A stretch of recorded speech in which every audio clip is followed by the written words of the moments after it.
আল্লাহর কাছে আবদার করবে, আল্লাহ বলবে রে ও জাহান্নাম একটু অপেক্ষা কর, আমি আল্লাহ বিচারটা শেষ করিয়া নেই। বিচারটা শেষ করার পরে এরপরে তোর কাছে গুনাহগার গুলো পাঠায় দিব। জাহান্নাম থামতে রাজি না।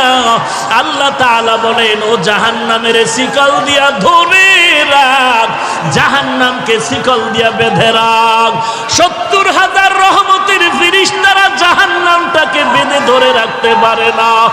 আমার নবী সিজদায় পড়ে কাঁদেন, ও আল্লাহ জাহান্নামের ভিড়াও ভিড়াও, আমার একটা উম্মত যেন জাহান্নামে না যায়।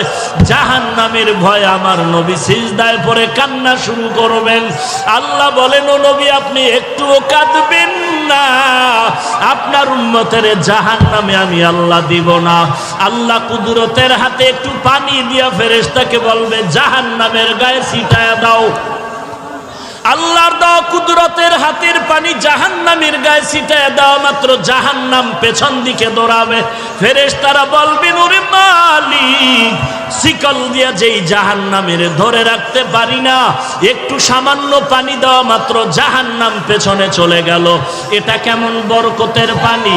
এটা কি জমজমের পানি নাকি কাউসারের পানি নাকি আবে হায়াতের পানি? আল্লাহ বলবেন এটা তো কাউসারের পানিও না, জমজমের পানিও না, এই পানি হলো আমার